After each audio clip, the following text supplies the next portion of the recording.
Perfect. Yeah, the boys are really excited to hit the ground running at the start of this ODI series. It's been a while since we've played our last ODI game, but I think it's obviously been quite a substantial, lengthy build-up to the series. So the boys are happy to be on the park come tomorrow and hit the ground running. Thanks. We'll go Rory, then Fidos. Thank you. Sorry, I have struggled with the audio a little bit, so I'm not sure what you said at the start there, Lucy. But KESHAV, if we could just have your thoughts on the ODI format itself. There's been a lot of discussion about cancelled matches and how ODI cricket fits into the schedule just ahead of a big series against England. Do you have any concerns about how viable it is going forward? Yeah, obviously we haven't done relatively well in the ODI format, but I think it's we've been trying various methods and combinations. So hopefully we found that sort of rhythm to our game now, and we can start off on a positive note come this England series. Obviously England's come off quite a bit of cricket and they pretty much a more settled team, but I think having put in the hard work during the last, call it 12 months, I think it's about time that you're going to see some good results come this series moving forward. Thanks, Rory. We'll go for those. I just want to check for those when you ask a question, just let me know if the audio is good now. Yeah, the audio is fine now, thanks. Hi, Kesh. Just to follow up from what Rory was asking, I mean, these matches are not part of the World Cup Super League, and we know that the Super League won't happen anymore. But, what do you think in terms of context and ODI cricket having the context of the Super League? Are you happy to see that go, or would you like to see it continue? And how do you feel about matches played outside of that league? Yeah, I think international cricket's enough motivation to play, but yeah, I think it's it's good to have the Super League. In my perspective, it makes you play your best cricket at throughout the year. Also, it just allows you to come up with various sort of styles of play that you want to implement come the World Cup next year. So I think it's a good system. It's also you've got to play your best team at all times. So that's yeah, I'm in favor of it. Thanks, Fidos. We'll go Talford, then Abuyile. As you just said, there is a World Cup, 50th World Cup. That's quite a long way away. But you're playing World Cup in a way. Sorry, y'all, there's just passing. Yes, sorry. Can you repeat that, please, Telford? Sorry. Apologies. That's okay. You said there's a 50-over World Cup coming, but that's quite a way down the track. There's all sorts of things in, before that, like a big Test series against England and a T20 World Cup. So a series like this, which doesn't carry points, without trying to sound rude, what's the point of it?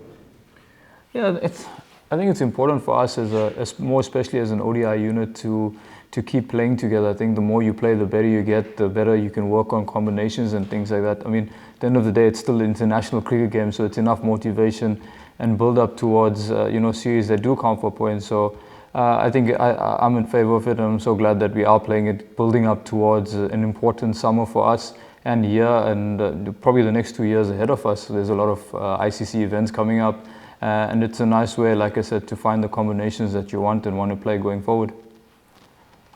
Thanks, Talford. Abuyile. Hi, Kesh. I hope you're good outside. You just mentioned now that you guys have been playing a lot of ODIs, and England just come out of ODI series against India.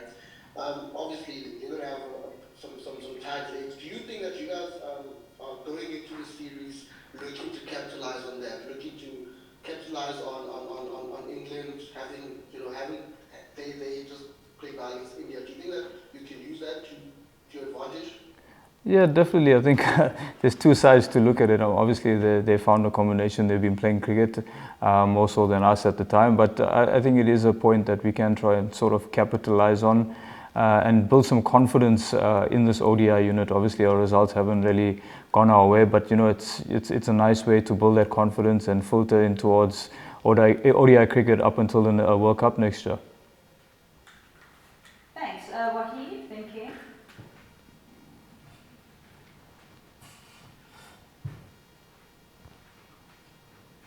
Wahid? All right, I think we'll move on to Ken for now and then Lloyd.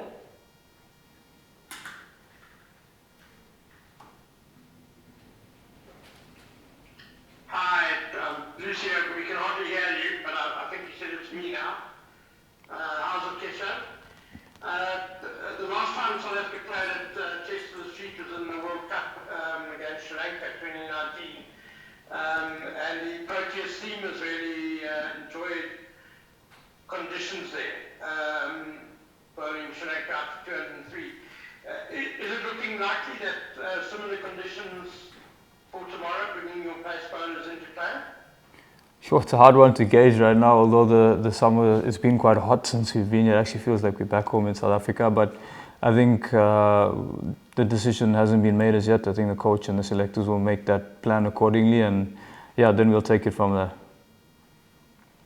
Thanks, Ken. We're going to go Lloyd next, then Zahir, and then we are going to start taking the last questions. Lloyd, over to you. Thanks, Lucy. How's it, Kesh?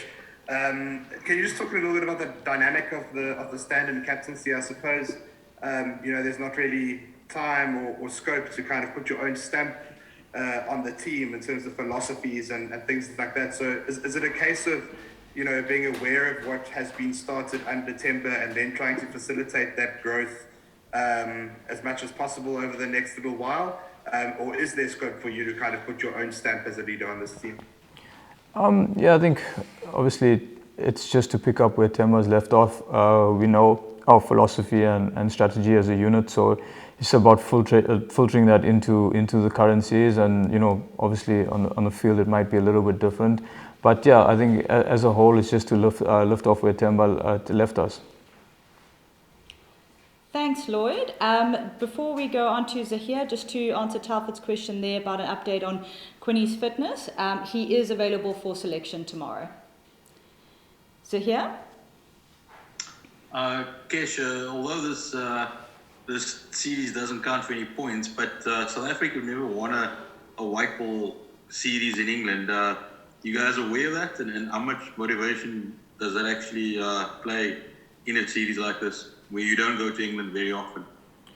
Yeah, I think I was made aware of it not so long ago. But yeah, it does present an opportunity to do something special as a unit. I think we've come a long way in all facets of the game as a team, as a unit. So, it is an opportunity to try create history as a team, but we're going to take it one ball at a time, one game at a time, and hopefully we can cross over the line and achieve something really big as the ODI unit. Thanks, Zahir. And then I think we'll wrap off with Heinz.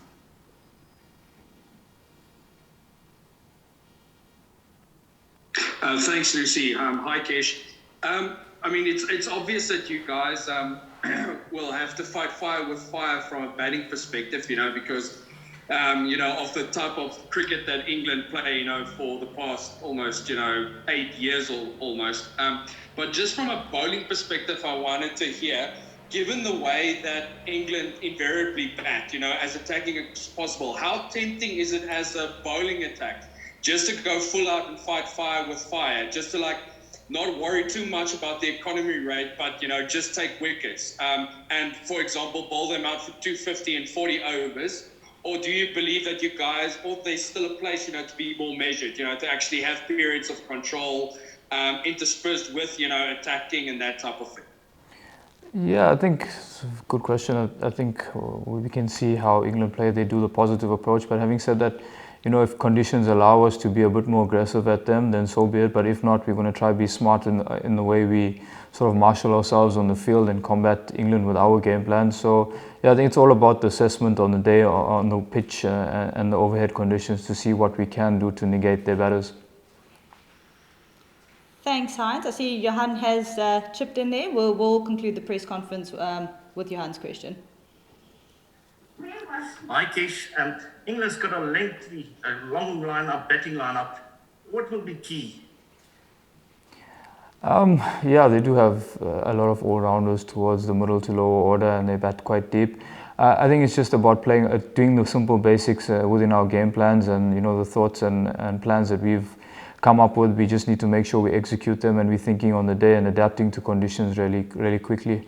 I think it's one thing that we've been good at, and hopefully we can replicate much of that in the series and going forward.